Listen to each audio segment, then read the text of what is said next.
Bava Kama Daf Mem Vav. Il y a à peu près 100 ans ou un peu plus, il y a une grande discussion entre deux marchands qui habitaient à Bagdad. Cette discussion, c'est un Torah qui est arrivé devant le Ben Ishraï et qu'on retrouve dans le Shut Rav Alim, Chelek Bet, Roshan Ishpat, Simanul Bet. Et le Ben Ishraï, il va faire le rapport avec notre Souga. La question était un grossiste qui avait l'habitude de faire venir de l'Europe des beaux ustensiles en porcelaine, toutes sortes de choses de ce genre. Et il faisait, comme un grossiste, il faisait venir de grandes quantités. Et puis après, il les vendait à des marchands à Bagdad. Et un jour, ce grossiste, donc ce grossiste était un juif, il a vendu à un marchand beaucoup d'ustensiles en porcelaine. Et ce marchand, maintenant, il est intéressé de les vendre. Mais le problème, c'est qu'il s'est avéré, le marchand qui a acheté de ce grossiste, les deux c'est des juifs, il s'est avéré qu'il a compris que ces ustensiles ont déjà été utilisés il y a quelques semaines dans le mariage d'un des grands riches de Bagdad qui était Goy, et qu'au fait, après qu'ils ont utilisé ces ustensiles, ils les ont re-emballés tout avec des herbes. Peut-être qu'à l'époque, ils avaient l'habitude d'emballer des ustensiles avec des herbes, peut-être c'est comme les journaux un peu, ou quelque chose comme ça. Et en tout cas, ils ont re-emballé de la même manière où ces ustensiles sont censés venir de l'Europe, et maintenant, ils les ont mis en vente. Et maintenant, ce marchand, quand il a entendu cette chose-là, il est venu chez le grossiste, il lui a dit, reprends tes ustensiles, j'ai rien à faire avec, parce que ces ustensiles, ils sont tous venus tarifs dans le mariage du Goy, et les ustensiles en porcelaine, d'après beaucoup de poskim, on ne peut pas les rendre, on ne peut pas les cachériser du tout, parce que c'est comme de l'argile, des ustensiles en argile, ils ne sont pas cachérisables. En tout cas, c'est pas que j'ai rien à faire avec, c'est que ces ustensiles qui sont tarifs, je peux maintenant les vendre qu'à des goïms. Et donc, je perds beaucoup de clients. Et donc, je suis intéressé de dire que c'est mes cartes à out, reprends tes ustensiles, rends-moi mon argent et laisse-moi tranquille. Le grossiste n'était pas du tout d'accord. Il lui a dit, c'est vrai que les juifs ne pourront pas acheter maintenant ta marchandise, mais tu as suffisamment de personnes qui pourront l'acheter. Tous les goïms de Bagdad, ils peuvent l'acheter. Tu peux arrêter de crier, tu n'as rien perdu. La question qui est arrivée devant le Ben Ishraï, il fait le rapport direct avec la marloquette qu'on a dans notre souga entre Rav et Shmuel à propos d'une personne qui a acheté un taureau. Et finalement, il s'est avéré que ce taureau, c'était un taureau très agressif. Et donc, il n'y a pas grand-chose à faire avec, mis à part lui faire la shrita et vendre sa viande. On ne peut pas utiliser ce taureau pour labourer, pour d'autres choses qu'ils avaient l'habitude de faire avec le taureau. Et donc maintenant, est-ce que c'est mes cartes à out ou pas? Est-ce que on peut faire revenir en arrière maintenant cette vente à cause du fait que ce taureau il est agressif? Entre parenthèses, on a vu dans le Rambam et dans la Gemara en fait que la halakha elle est reshut meshana, que ce taureau à partir du moment où il a été vendu, il n'est plus shor moad, il est shor tam. Mais quand même, apparemment, le fait que ce taureau il a changé de propriétaire, le taureau lui-même il n'est pas très au courant de cette chose-là et s'il a des habitudes, il les garde. Et donc, euh, on peut on peut se poser la question s'il y a ici un mékartaos, parce que de quoi qu'il en soit, ce taureau il est agressif. Et no shmira et la sakine, comme la Gemara dit, il faut l'égorger. Il n'y a pas grand-chose à faire avec. Il est dangereux. D'après Rav, donc on revient à la marloquette de notre Gemara, quelqu'un qui a vendu un taureau agressif, d'après Rav, puisque la majorité des gens achètent des taureaux pour labourer et pas pour les égorger, celui qui a acheté ce taureau, il peut dire que je fais partie de la majorité, du rov, qui ne sont pas intéressés d'acheter un taureau agressif, qu'on peut faire que la shrita avec, et donc il y a ici un mekartaout. Shmuel n'est pas d'accord avec ça, il nous donne une règle générale, en olchim be'amon achararov, comme ça, la halakha est tranchée comme Shmuel, comme la règle générale qui dit, il cheta ki rav be'isure ou ki Shmuel be'mamona. Dans les dîners mamona, tout le temps, la halakha est comme Shmuel. Le Rambam se trouve dans le Chot Mechira Perek Tezayin halakha.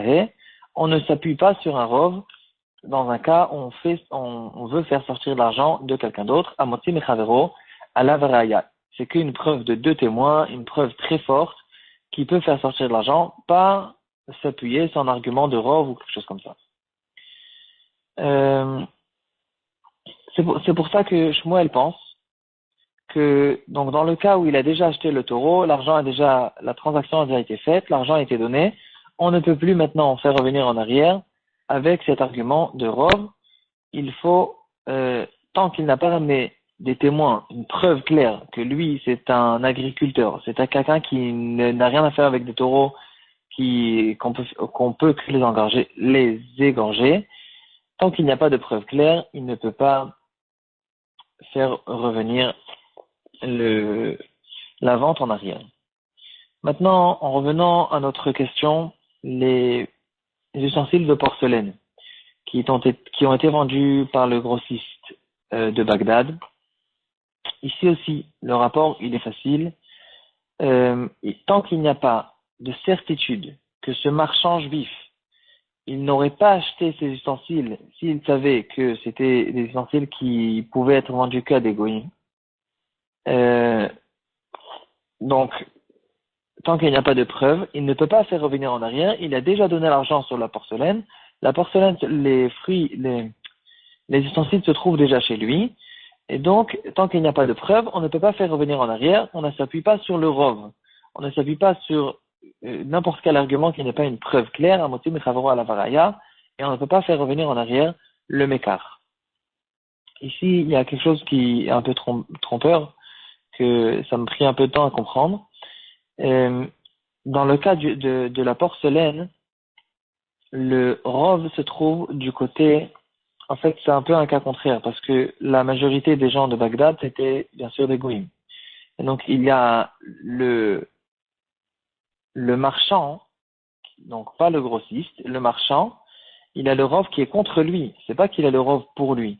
Le rov dit que ici, la majorité de tes clients sont des goïms, et donc le rov, il joue contre lui. Mais c'est pas, en fait, c'est pas comme ça qu'il faut regarder les choses. La question, c'est pas qui est le rov des clients. La question, c'est qui est le rov des marchands, de ceux qui achètent ces ustensiles. Est-ce que la majorité des gens sont prêts à acheter ces ustensiles malgré que ces ustensiles peuvent être vendus qu'à des goïms, ou bien la majorité des gens ne prennent pas compte de cette chose-là et ils auraient acheté de toute façon les ustensiles. Donc lui, il est en train de donner un argument. Moi, je veux pas, je fais partie, entre guillemets, de la majorité des gens qui veulent acheter des ustensiles qui de toute façon n'ont pas été utilisés, et même si elles ont été utilisées, qu'on puisse les vendre à n'importe qui en tant que des ustensiles bien nouveaux, etc. Donc même si on n'est pas sûr qu'il y a un robe, en tout cas, c'est sûr que sa situation elle est encore moins bonne que ce marchand qui a acheté, cet acheteur qui a acheté le taureau agressif dans notre Gemara.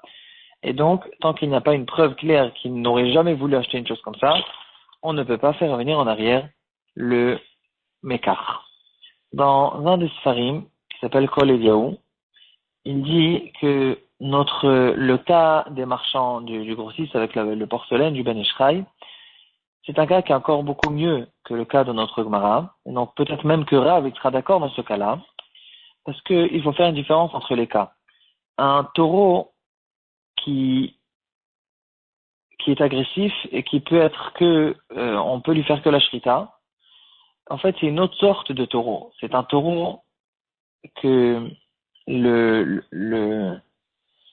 en fait, c'était comme si c'était deux choses différentes. Il y a deux produits. Il y a un produit qui sert à faire de la viande et il y a un produit qui sert à labourer dans le champ. Et maintenant, il est en train de dire, regarde, je t'ai acheté un taureau. Moi, j'avais dans la tête un taureau pour labourer. Ce taureau, il n'a pas la possibilité de faire toutes les choses que les taureaux peuvent faire. Un taureau qui n'est pas agressif, on peut élaborer avec et faire de la viande avec.